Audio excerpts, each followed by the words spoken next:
Welcome everybody, welcome to my channel টুসুস English coaching. সবাইকে বলো প্রথম থেকে ক্লাসটি মনোযোগ সহকারে করতে।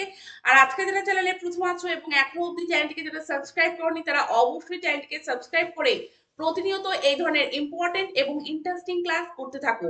তো আজকে ক্লাসটি ভীষণ ইন্টারেস্টিং হতে চলেছে, কারণ আজকে বুঝি শব্দটিকে আমরা কত রকম ভাবে ইংলিশে ব্যবহার করতে পারি এবং বিভিন্ন ধরনের সেন্টেন্স আমরা একে অপরকে ইংলিশে বলতে পারি, তা আজকে ক্লাসের মাধ্যমে আমরা দেখে নেব। তো বুঝি শব্দের ক্ষেত্রে কোন ওয়ার্ড আমরা ব্যবহার করতে পারি ইংলিশে, বা কোন ধরনের ফ্রেজ আমরা ব্যবহার করতে পারি, সেটি আজকে ক্লাসের মাধ্যমে কিন্তু আমরা দেখব। তো দেখো, আজ বুঝি তুমি রাতে বাড়ি ফিরতে পারবে না, তোমার বুঝি দিল্লিতে কোনো আত্মীয় নেই, তাকে বুঝি বোকা পেয়েছো, বিজু বুঝি জ্বরে ভুগছে। তো দেখো, প্রতিটি ক্ষেত্রে বুঝি শব্দটি ব্যবহৃত হয়েছে এবং আরো বিভিন্ন ধরনের এইরকম সেন্টেন্স রয়েছে যেখানে বুঝি শব্দটি ব্যবহৃত হয়েছে। তো চলো আমরা কিভাবে সেন্টেন্স গুলিতে বুঝি শব্দটিকে ব্যবহার করতে পারি এবং সেন্টেন্স গুলি খুব সহজে আমরা একে অপরকে ইংলিশে বলতে পারি, তাই সেটা আমরা আজকে ক্লাসে দেখে নিই। তো প্রথমে কোন সেন্টেন্সটি রয়েছে দেখো, তোমার বুঝি দিল্লিতে কোনো আত্মীয় নেই। তো দেখো, বুঝি শব্দটিকে তো আগে প্রথমে সেন্টেন্সটি আমরা দেখে নিই কিভাবে বলতে পারি। You have no relatives in Delhi I suppose. You have no relatives in Delhi I suppose.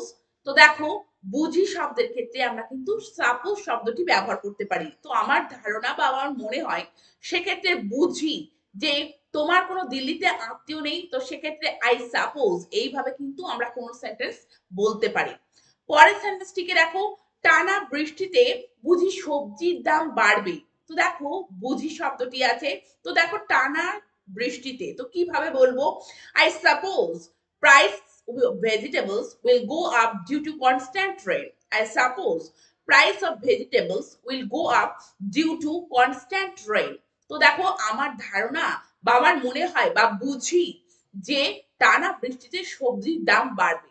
তো এইভাবে সেন্টেন্সটিতে আমরা কিন্তু এইভাবে বলতে পারি। পরের সেন্টেন্সটিকে দেখো, আজ বুঝি রবিবার। তো এক্ষেত্রে আমরা সেন্টেন্সটিকে কিভাবে বলবো, দেখো আমরা সিম্পলি সেন্টেন্সটিকে এইভাবে বললেই হবে, I think today is Sunday. I think today is Sunday. আজ মনে হয় রবিবার।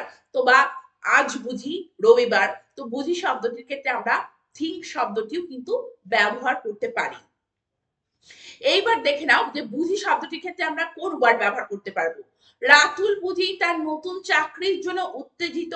তো দেখো, এখানেও বুঝি শব্দটি আছে। তো রাতুলকে দেখে মনে হয়, তো তার জন্য যে রাতুল, এটা একদম এক্সাক্ট না, কিন্তু মনে হচ্ছে যে রাতুল তার নতুন চাকরির জন্য উত্তেজিত। তো এই যে বুঝি শব্দটি আছে, এক্ষেত্রে আমরা কিভাবে সেন্টেন্সটিকে বলতে পারি, it seems that Ratul is excited about his new job. It seems that Ratul is excited about his new job।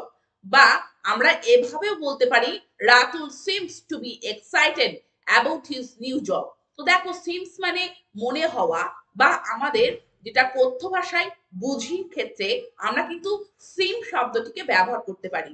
তো দেখো, মনে হওয়া, তো ইট সিমস দিয়ে বা ইট সিমস দিয়ে আমরা কিন্তু কোনো সেন্টেন্স তৈরি করতে পারি, যে ইট সিমস দ্যাট, তারপরে আমাদের সেন্টেন্সের পার্টটুকু আমাদেরকে জুড়ে দিতে হয় যে কি, ইট সিমস দ্যাট এটা মনে হচ্ছে বা বুঝি Ratul is excited about his new job, যে রাতুল তার নতুন চাকরির জন্য উত্তেজিত। এবার আমরা যদি ইট সিমস ব্যবহার না করি, আমরা যদি সরাসরি সাবজেক্টকে বসাই, সেক্ষেত্রেও কিন্তু আমরা এইভাবে কোনো সেন্টেন্সকে লিখতে পারি। দেখো, সেন্টেন্সে সাবজেক্ট হচ্ছে রাতুল, তো রাতুল সিমস।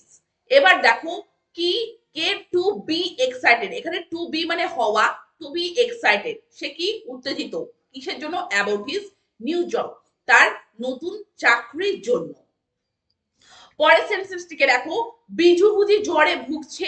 তো দেখো, বুঝি শব্দটি আছে, যে মনে হচ্ছে বিজু জ্বরে ভুগছে। তো জ্বরে এই যে ভোগা ব্যাপারটা, সঙ্গে সঙ্গে ভোগা নয়, কিছু দিন থেকে ভুগছে, এই ব্যাপারটার জন্য আমরা সেন্টেন্সটিকে সিম ব্যবহার করে কিভাবে লিখতে পারি, দেখো, Biju seems to have bin suffered from fever. Biju seems to have bin suffered from fever. যখন কোনো একটা কাজ অতীত থেকে শুরু হয়ে সেটা বর্তমানে চলছে, সেখানে কিন্তু আমরা প্রেজেন্ট পারফেক্ট টেন্সে কিন্তু আমাদেরকে লিখতে হবে। তো দেখো, seems to have bin suffered from fever, এইভাবে কিন্তু সেন্টেন্সটিকে আমাদেরকে বলতে হবে। এবং বুঝি শব্দটির জন্য আমরা কিন্তু সিম শব্দটিকে ব্যবহার করতে পারি। তো যে Biju seems to have bin suffered from fever. তো দেখো two have bin suffered means যে সে জ্বরে ভোগাটা তার শুরু হয়েছে, সে এখনো ভুগছে, তো two have bin suffered from fever. তো সেই রকমই একটা সেন্টেন্স দেখো, ঋতু বুঝি সকাল থেকে বিরক্ত। তার সকাল থেকে শুরু হয়েছে তার মানে ব্যাপারটা, সে বিরক্তিত এবং এখনো সে বিরক্তিত। তো ঋতু বুঝি সকাল থেকে বিরক্তিত বা বিরক্ত। তো কিভাবে বলবে, Ritu seems to have been disturb since morning. Ritu seems to have been disturb since morning.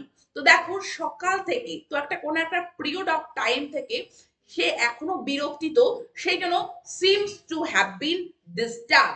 এইভাবে কিন্তু আমাদেরকে কোনো সেন্টেন্স লিখতে হবে এবং বুঝি শব্দের জন্য আমরা কিন্তু সিম শব্দটিকে ব্যবহার করতে পারি। পরের সেন্টেন্সটিকে দেখো, আজ বুঝি তুমি রাতে বাড়ি ফিরতে পারবে না। দেখো বুঝি শব্দটি আছে এবং এই ধরনের কথা যে আজ বুঝি তুমি রাতে বাড়ি ফিরতে পারবে না, যে কোনো এমন ধরনের কথা যেখানে কিন্তু আশার আলো কম, যে তুমি বাড়ি ফিরতে পারবে না। তো সেক্ষেত্রে এই বুঝি শব্দটি বলার জন্য এবং এই ধরনের সেন্টেন্সগুলি বলার জন্য আমরা কিভাবে বলতে পারি, দেখো, I am afraid you cannot go back home tonight. I am afraid you cannot go back home tonight. তো দেখো আই এম অ্যাফ্রেড, এখানে যে ফ্রেজটি ব্যবহার করা হয়েছে বুঝি শব্দের জন্য, এখানে কিন্তু আই এম অ্যাফ্রেড মানে আমি ভীত বা আমি ভয় পাচ্ছি এইরকম কিন্তু নয়। এখানে কোনো কথা যখন আমরা কোনো কথা পোলাইটলি আমরা নাকচ করে দেব, বা আমরা কোনো কথা আমরা পোলাইটলি কোনো কিছু কথা আমরা যখন সেটাকে কি করব, কোনো কথার সাথে আমরা ডিসএগ্রি হব, তো সেক্ষেত্রে আমরা পোলাইটলি বলার জন্য আমরা কি বলতে পারি, I am afraid, I am afraid বা আই এম অ্যাফ্রেড। এই ফ্রেজটা দিয়ে আমরা এই ধরনের কথাও বলতে পারি যেখানে কোনো খারাপ কথা, হয়তো বাজে সংবাদ আমরা দিচ্ছি, বাজে সংবাদ আমরা দিচ্ছি, তো সেক্ষেত্রে আমরা কিন্তু এরকম আই এম অ্যাফ্রেড বলতে পারি। যেমন ধরো, তুমি কি কাজটি করতে পারবে, can you do this work, তুমি কি কাজটি করতে পারবে। তখন আমি যদি বলি no I cannot do this work, আমি এই কাজটি করতে পারবো না, সেক্ষেত্রে যদি আমরা আই এম অ্যাফ্রেড এই ফ্রেজটি বলি, সেক্ষেত্রে পোলাইটলি বলা হবে যে না আমি এটা করতে পারবো না। তো সেক্ষেত্রে আই এম অ্যাফ্রেড এই ফ্রেজটি ইউজ করে আমরা কোনো ব্যাড নিউজ পোলাইটলি বলতে পারি বা কোনো কিছু ডিসএগ্রি করতে পারি। তো সেক্ষেত্রে আমরা কি করতে পারি, আই এম অ্যাফ্রেড এই ফ্রেজটিকে কিন্তু জুড়ে দিতে পারি। তো দেখো, আজ বুঝি তুমি রাতে বাড়ি ফিরতে পারবে না। তো দেখো এক্ষেত্রে একটা ব্যাড নিউজ, তো সেক্ষেত্রে আই এম অ্যাফ্রেড এইভাবে কিন্তু আমি বুঝি বা আমার মনে হয়, তো সেক্ষেত্রে I am afraid you can not go back home tonight, এইভাবে কিন্তু তোমরা বলতে পারো। পরের সেন্টেন্সটিকে দেখো, আপনি বুঝি আমাকে সম্পূর্ণ ভুল বুঝেছেন। তো দেখো এক্ষেত্রেও কোনো কিছু পোলাইটলি বলা, তো সেক্ষেত্রে কিভাবে বলতে পারবে, I am afraid you completely misunderstood me. I am afraid you have completely misunderstood me. তো এক্ষেত্রে দেখো আই এম অ্যাফ্রেড এই ফ্রেজটি কিন্তু ব্যবহৃত হয়েছে এবং এই ক্ষেত্রে আমরা কিন্তু আই এম অ্যাফ্রেড এই ফ্রেজটিকে ব্যবহার করে এই ধরনের সেন্টেন্স কিন্তু সহজেই বলতে পারি। পরের সেন্টেন্সটিকে দেখো, তাকে বুঝি বোকা পেয়েছো। তো কিভাবে সেন্টেন্সটিকে বলতে পারো, বুঝি শব্দটিকে আছে, দেখো, do you take him as a fool, do you take him as a fool. তো এইভাবে কিন্তু আমরা কোন সেন্টেন্স বলতে পারি যে তাকে বুঝি বোকা পেয়েছো, এখানে বুঝি কথাটা কিন্তু এর মধ্যেই লুকিয়ে রয়েছে। To you do you take him as a fool, এইভাবে সেন্টেন্স বললেও কিন্তু আমরা তাকে বুঝি বোকা পেয়েছো, এইভাবে কিন্তু আমরা কোনো সেন্টেন্সের মিনিং আমরা বোঝাতে পারি। তো তোমরা দেখলে যে বুঝি শব্দটির জন্য আমরা কত ধরনের ওয়ার্ড এবং ফ্রেজ ব্যবহার করি, বিভিন্ন ধরনের সেন্টেন্স আমরা কিন্তু একে অপরকে ইংলিশে বলতে পারি এবং বিভিন্ন ধরনের সেন্টেন্স কিন্তু আমাদের লেখাতেও প্রয়োগ করতে পারি। তো এই সেন্টেন্স অবশ্যই তোমরা একে অপরকে বলে প্র্যাকটিস করতে থাকো আর চ্যানেলটিকে সাবস্ক্রাইব রেখে প্রতিনিয়ত এই ধরনের ইম্পর্টেন্ট এবং ইন্টারেস্টিং ক্লাস করতে থাকো। Thank you very much, thank you for watching this video.